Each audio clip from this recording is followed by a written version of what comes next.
A 4-year-old tornado survivor vanishes from a hospital bed in broad daylight. 2 men with forged credentials walk in, claim they're doctors, and take her away forever. Why did they specifically ask for Joan Gaycroft by name? Hello, everyone.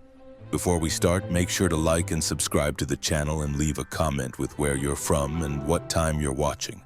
That way, YouTube will keep showing you stories just like this one. Now, let's begin. I'm Dr. Megan Callahan, and I've been a kids' emergency doctor for over 15 years at Children's Hospital of Oklahoma in Oklahoma City. I've treated thousands of cases from simple injuries to really bad accidents. But nothing prepared me for what I found last month while cleaning out old files in our medical library. I was looking up old medical records for a presentation when I found a sealed envelope tucked inside a 1950s medical journal. The envelope was marked Dr. Margaret Henley Personal Account. Joan Gaycroft Case. Inside was a handwritten letter clearly written by an elderly doctor describing what she called the case that haunted my entire career. The letter was dated June 30th, 1987, her final day as a practicing doctor.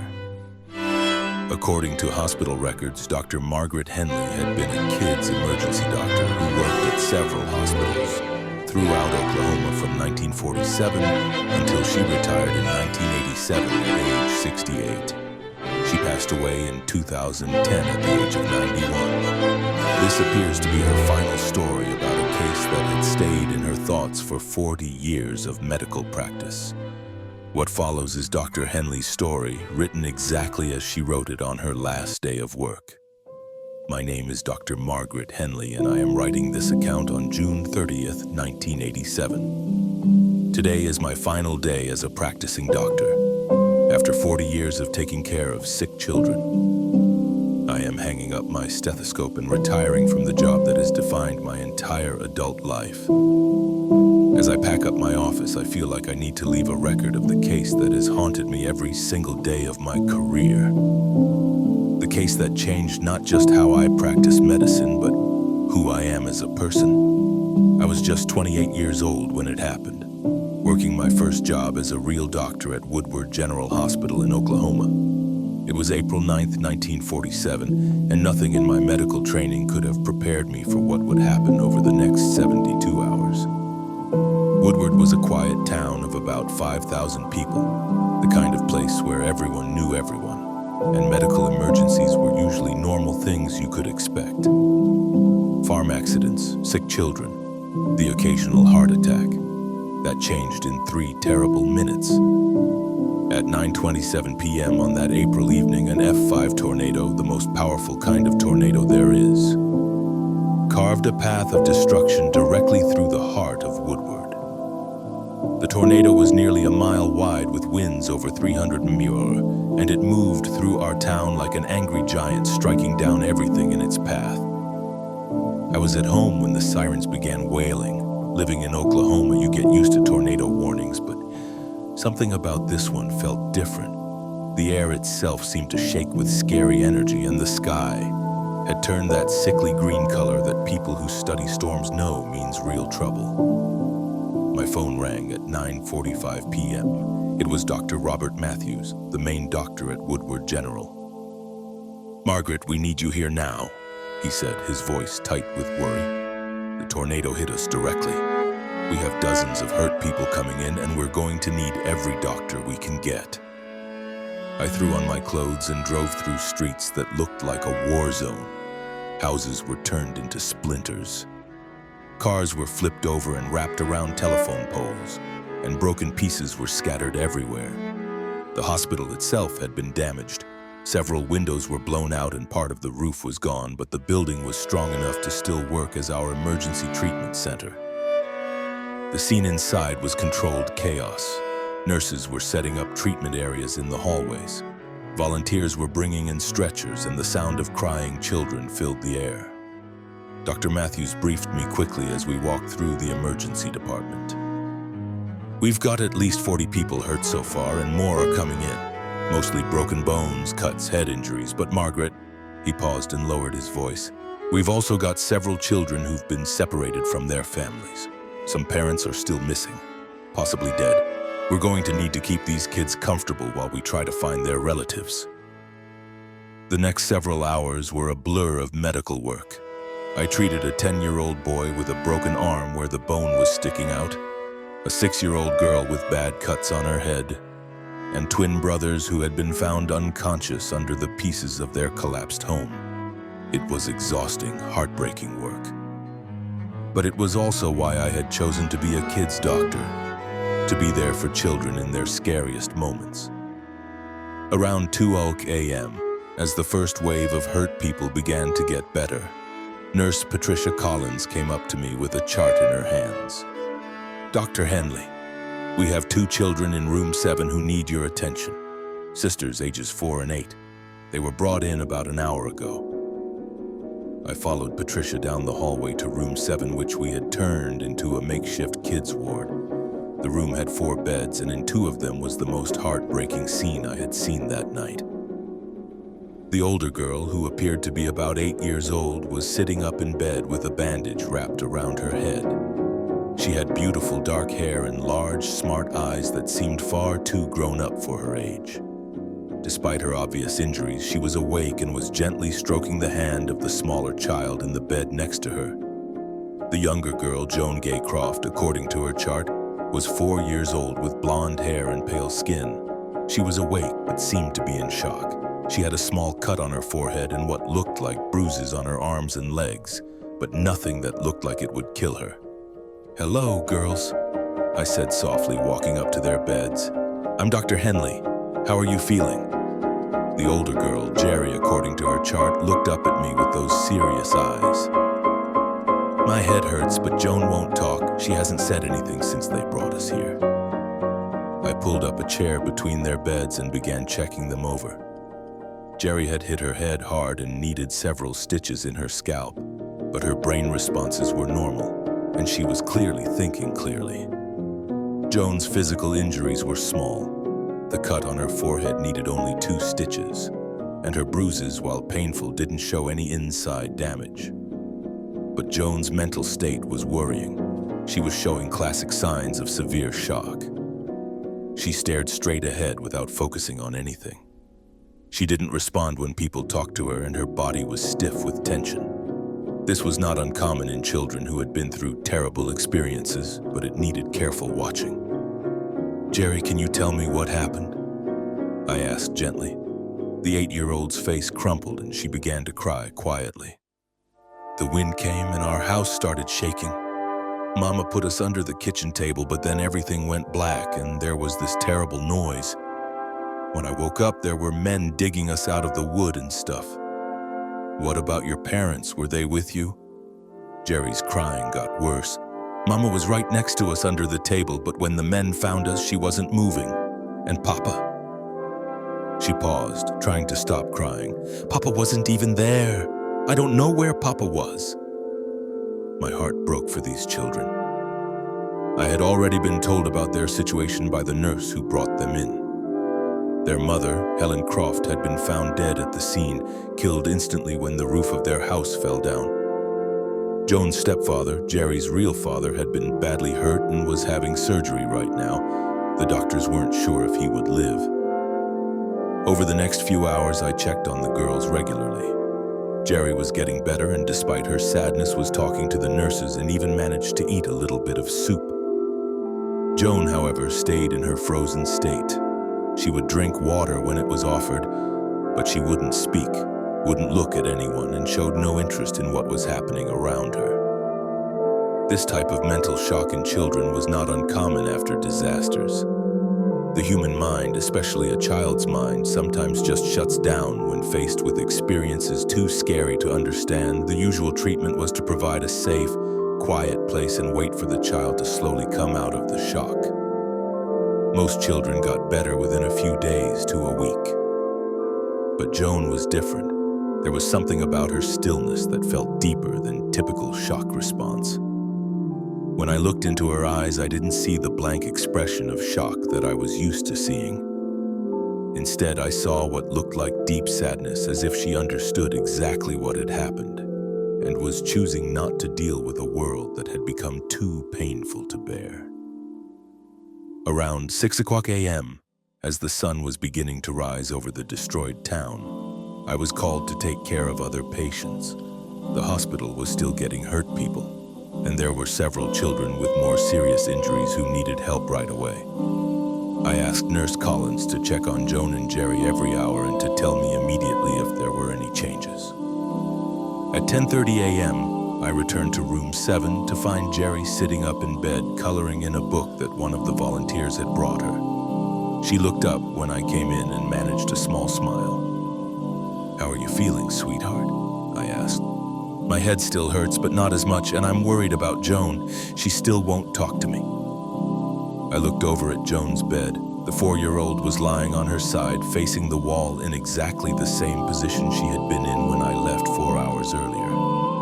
Her breathing was normal, and she seemed to be awake, but she showed no sign that she knew I was there. "Joan, honey, it's Dr. Henley," I said softly, sitting on the edge of her bed. "I know you've been through something very scary, but you're safe now. Can you look at me?" There was no response. I gently placed my hand on her shoulder, and she didn't pull away or move, but she also didn't turn toward me.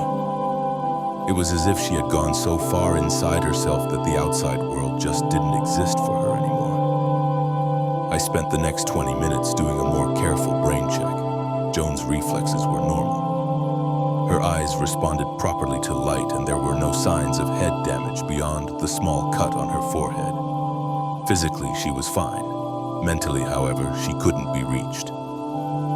"Dr. Henley," Nurse Collins appeared in the doorway. "There are 2 men here asking about the Croft children. They say they're from St. Mary's Hospital in Oklahoma City, and they're here to take the girls." This was not unusual.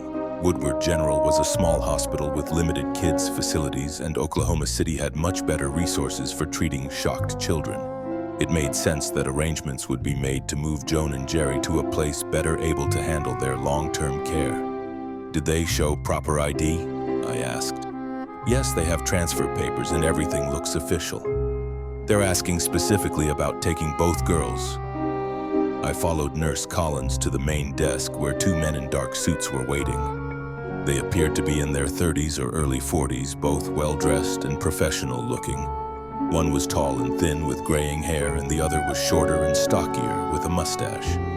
"Gentlemen, I'm Dr. Henley, the kids' doctor for the Croft children. I understand you're here to arrange a transfer." The taller man stepped forward and held out his hand. "Dr. Henley, I'm Mr. Anderson, and this is Mr. Webb. We are with the Patient Transport Department at St. Mary's Hospital in Oklahoma City. We've been sent to collect Joan Gay Croft and Jerry Croft for transfer to our kids' trauma unit." He handed me a manila folder containing what appeared to be official transfer papers. The paperwork looked real. It had the St. Mary's Hospital letterhead, proper medical words, and what appeared to be real signatures from doctors in Oklahoma City. "How did you know to come for these specific children?" I asked. "We haven't had time to contact anyone about transfers yet." Mr. Webb, the shorter man, spoke up. "The Red Cross has been working with hospitals throughout the region to find children who need special care.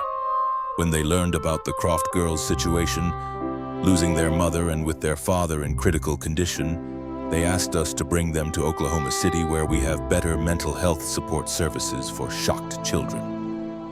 This explanation made perfect sense. The Red Cross was indeed helping coordinate disaster relief efforts throughout Oklahoma, and it was logical that they would want to make sure that children without parents got the best possible care. "I need to check their current condition before I can approve any transfer," I said. "Joan in particular is experiencing severe mental shock. She hasn't spoken since she arrived, and I'm not sure she's stable enough for transport." "Of course, Doctor," Mr. Anderson said.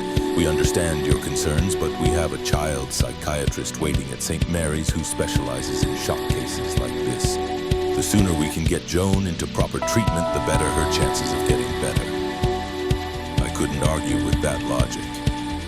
While I had some experience with kids' psychology, I was not a specialist, and Joan clearly needed more help help than I could provide in our small-town hospital. Let me go check on them once more, and then we can discuss the transfer details, I said. I returned to room 7, where I found Jerry still coloring and Joan still lying motionless on her side. I sat down between their beds and spoke to both girls. Jerry, these men are here to take you and Joan to a bigger hospital in Oklahoma City. They have doctors there who specialize in helping children who have been through scary experiences like you have. Do you understand? Jerry nodded seriously. Will they be able to help Joan start talking again? I hope so, sweetheart. They have doctors who know all about helping children who are feeling very sad and scared. I turned to Joan. Joan, honey, can you hear me? We're going to send you somewhere where there are doctors who can help you feel better. You'll be with Jerry, so you won't be alone. Joan's breathing pattern changed slightly, and for a moment I thought she might be responding to my voice. But she didn't turn around or give any other sign that she had heard me. I returned to the main desk where the two men were waiting patiently. Mr. Anderson, I'm willing to approve the transfer, but I have some conditions. First, Joan is in a very fragile mental state. She will need constant watching during transport. Second, I want to be contacted immediately once they arrive at St. Mary's so I can know how they're doing. Absolutely, Doctor. We completely understand your concerns. We've transported many shock cases and we know how to handle children in Joan's condition. One more thing, I said. I want to speak directly with the receiving doctor at St. Mary's before you leave. Mr. Anderson exchanged a quick glance with Mr. Webb. I'm afraid Dr. Morrison, the psychiatrist who will be treating the girls, is currently in surgery, but I can promise you that he's expecting them, and we have specific instructions for their care. I hesitated. Something about the quick look between the two men had struck me as odd, but I couldn't put my finger on exactly what bothered me about it. The paperwork looked real. Their explanation was reasonable, and it was certainly in the best interest of both children to get them to a place with better resources. All right, I said finally, let me help you get them ready for transport.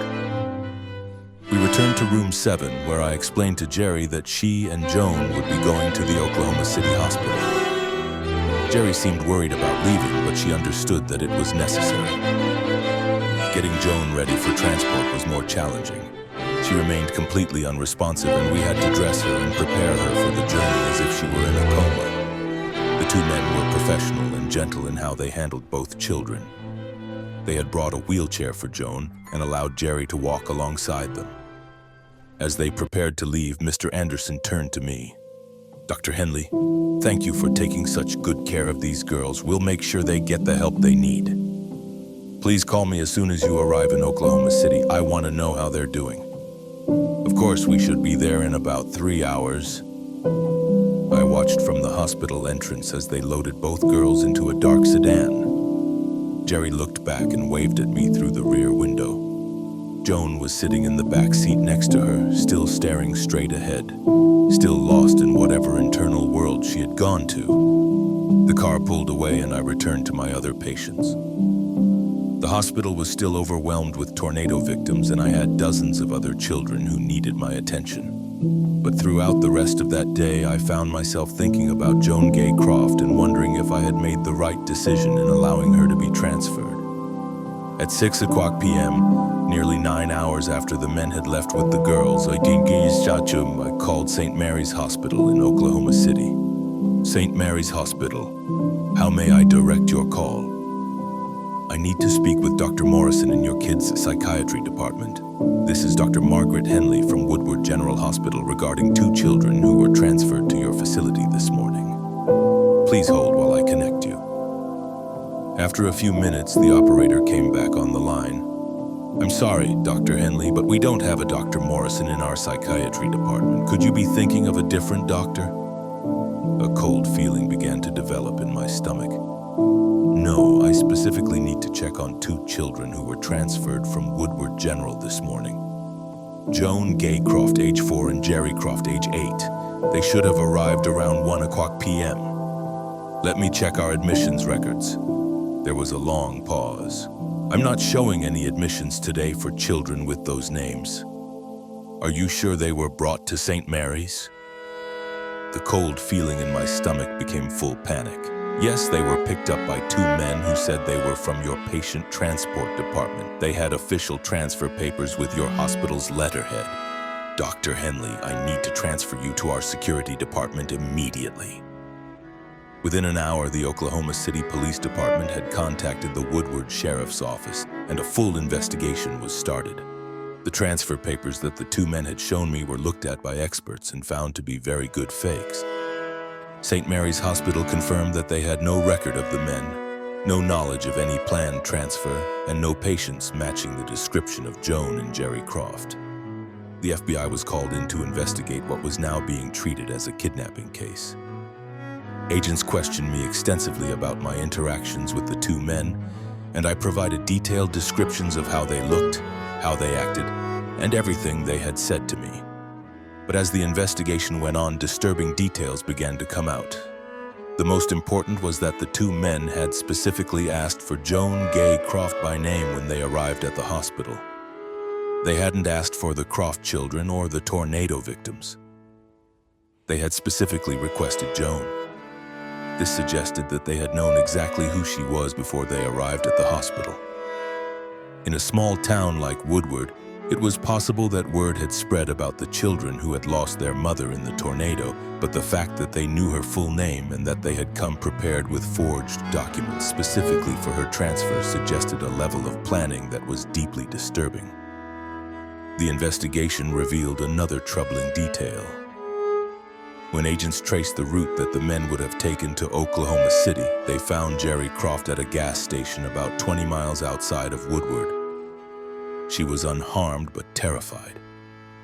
According to her account, the men had stopped at the gas station and told her that they needed to make a phone call. They had taken Joan with them into the station, supposedly to use the restroom, but they had never come back out. Jerry had waited in the car for over an hour before a gas station worker noticed her and called the police. When officers arrived, they found no sign of Joan or the two men. The car had been abandoned, and later investigation showed that it had been stolen from a parking lot in Oklahoma City 3 days earlier. Joan Gay Croft had vanished without a trace. The FBI investigation continued for months. They questioned every person who had been at the hospital that day, looked at every piece of evidence, and followed up on hundreds of tips from people who claimed to have seen Joan or the two men. But none of the leads worked out. The case got national attention. Joan's photograph appeared in newspapers across the country, and the FBI added her to their list of missing children. But as months turned into years, the trail grew cold. What haunted me most about the case was not just the fact that Joan had disappeared, but realizing that I had been completely fooled by the two men. They had seemed professional. Their papers had looked real, and their explanation had made perfect sense. I had acted in what I believed were Joan's best interests. And yet, I had unknowingly handed her over to people who had come to the hospital with the specific plan of taking her. The question that tormented me was, why Joan? She was 4 years old, shocked, and had no family connections that would have made her a target for ordinary kidnapping. Her stepfather, assuming he survived his injuries, had no money or influence that would have made Joan valuable for ransom. The men had clearly known who she was before they arrived at the hospital, which meant they had targeted her specifically. But why? Over the years, I've developed several theories, none of which are completely satisfying. The first possibility is that Joan had witnessed something during the tornado that someone wanted to keep secret. Perhaps she had seen something in the chaos and destruction that showed someone doing a crime, and the kidnapping was an attempt to prevent her from eventually telling what she had seen. But this theory has problems.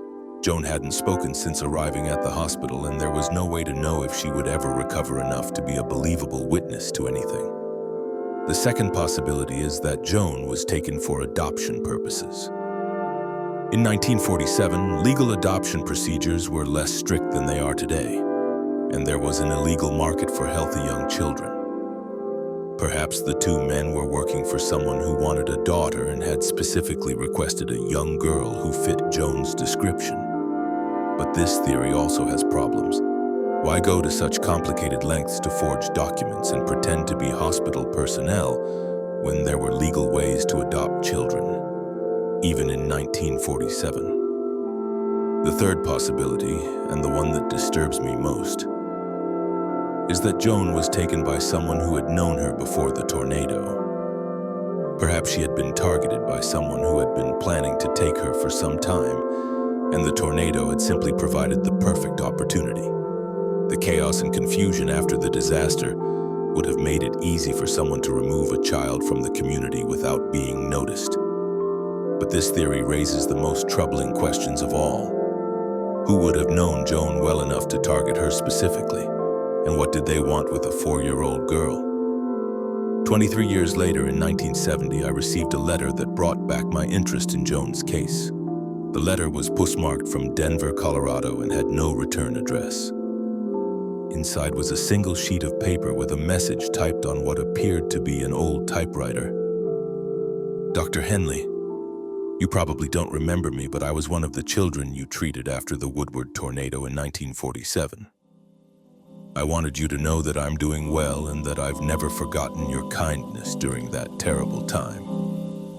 I also wanted you to know that Joan is safe and happy. She doesn't remember much about what happened, which is probably for the best. She has a good family now and has grown up to be a wonderful young woman. Please don't try to find her. Some secrets are better left buried. A grateful patient. The letter was unsigned. I took the letter to the FBI and they did a thorough analysis. The paper was common typing paper available at any office supply store. The typewriter was determined to be an older model, possibly from the 1940s or 1950s. But there were thousands of such machines in use throughout the country. The postmark showed that the letter had been mailed from Denver, but that didn't necessarily mean the writer was located there. Most importantly, the FBI could find no way to verify whether the letter was real or a fake. The letter claimed to be from one of the children I had treated after the tornado, but it provided no specific details that would have verified the writer's identity. Anyone who had read newspaper accounts of the tornado and Joan's disappearance could have written such a letter. But there was something about the tone of the letter that felt real to me. The reference to my kindness felt genuine, and the statement that Joan doesn't remember much about what happened seemed consistent with the mental shock she had been experiencing when I last saw her. If the letter was real, it suggested that Joan had been taken by people who genuinely cared about her welfare and had provided her with a loving home. But it also meant that she had been living under a false identity for over 2 decades. Unaware of her true origins, the FBI investigated the letter, but they were unable to determine if it was real or fake. The case remained open, but with no new leads to follow, the investigation eventually became inactive. In 1999, more than 50 years after Joan's disappearance, I received a phone call that brought the case back into the spotlight. A reporter from an Oklahoma newspaper told me that they had received an email from a woman claiming to be Joan Gaycroft. The woman said that she had been living under a different name her entire adult life, but had recently learned the truth about her origins. She wanted to meet with the reporter to tell her story. I was contacted because the woman had specifically mentioned my name and had provided details about her medical treatment that only someone who had been there could have known. The woman agreed to meet with the reporter, but at the last minute, she changed her mind. She sent a final email saying that she had decided it was better to leave the past alone, and then she disappeared again. All attempts to trace the email or contact her again were unsuccessful. Was it really Joan? I'll never know. But I've never stopped wondering about that little girl who disappeared from my hospital on April 10th, 1947. I've never stopped questioning whether I could have done something differently, whether I should have been more suspicious of the 2 men, whether I should have insisted on speaking directly with the receiving doctor before allowing the transfer. As I retire today, Joan Gaycroft would be 44 years old. She has lived an entire adult life under whatever identity she was given by the people who took her. She might have children who have no idea that their mother was once a little girl who survived one of Oklahoma's most devastating tornadoes, only to vanish from a hospital room 3 days later. The case officially remains unsolved, The FBI file is still active, though no new leads have emerged in the 20 years since I received that mysterious letter. Joan's disappearance has been featured in true crime magazines and radio programs. But the trail has grown cold. But for me, Joan's case represents something more than just an unsolved mystery. It represents the moment when I learned that evil can present itself in the most reasonable, professional, and trustworthy disguise. The two men who took Joan weren't obviously criminal or threatening. They were polite, well-dressed, and seemingly legitimate. They had documents that looked official, explanations that made sense, and they treated the children gently. Yet they were predators who had come to my hospital with the specific intention of taking a shocked 4-year-old girl. This experience changed how I practiced medicine for the next 40 years. I became more suspicious, more questioning, more insistent on verifying credentials and procedures. Some colleagues said I became overly protective, and perhaps they were right. But I never again allowed a child to leave my care without personally confirming every detail of their transfer or discharge. Because somewhere out there is a woman who doesn't know that her name was once Joan Gay Croft, that she survived the Woodward tornado of 1947, that she lost her mother and was separated from her sister, and that she disappeared from a hospital room under circumstances that have never been explained. Joan Gay Croft, wherever you are, I hope you're safe. I hope you're happy. And I hope that someday, somehow, we'll finally learn what really happened to you on that April morning in 1947. Some mysteries deserve to be solved, even if it takes a lifetime. I am leaving this account in the hope that future doctors will learn from my experience and perhaps one day help solve the mystery of what happened to Joan Gay Croft. Dr. Margaret Henley, June 30th, 1987. Final day of practice. After reading Dr. Henley's retirement account, I was compelled to research the case myself. Everything she described checks out with historical records. The Woodward tornado of April 9, 1947 was indeed one of the deadliest in Oklahoma history, killing 181 people. Joan Gay Croft was a real 4-year-old girl who disappeared from Woodward General Hospital on April 10, 1947 under the exact circumstances Dr. Henley described. The FBI case file remains open to this day. Joan would be 82 years old now if she's still alive. What strikes me most about Dr. Henley's account is how this single case shaped her entire 40-year career. According to hospital records I found, Dr. Henley indeed put in place some of the strictest child protection rules in Oklahoma after 1947. She personally verified every transfer, every discharge, every person who came for any child in her care. Her colleagues described her as almost obsessively protective of her young patients. And now I understand why. As a kid's emergency doctor myself, I can't imagine the weight Dr. Henley carried. We make critical decisions every day that affect children's lives, usually with incomplete information and under tremendous pressure. The fact that she was deceived by sophisticated criminals doesn't make her responsible for what happened to Joan. But I understand why she carried that burden for 40 years. The question that haunts me now, just as it haunted Dr. Henley, is what happened to Joan Gay Croft. The 1970 letter she mentioned suggests that Joan may have survived and lived under a different identity. But without concrete proof, we may never know the truth. What we do know is that somewhere in America, there may be an elderly woman who has no idea that her disappearance as a 4-year-old child launched one of the largest FBI investigations of the 1940s, and that her story has been told and retold by people trying to understand how a child could simply vanish without a trace. Dr. Henley's final words in her retirement letter have stayed with me. Some mysteries deserve to be solved, even if it takes a lifetime. Joan Gay Croft's disappearance remains one of the most haunting unsolved cases in American history, and Dr. Margaret Henley's first-hand account provides the most detailed description of what happened that April morning in 1947. If you're watching this and you know anything about Joan Gay Croft, Or if you are Joan Gaycroft, please know that there are people who never stopped caring about what happened to you. Your story matters, and the truth, whatever it is, deserves to be told.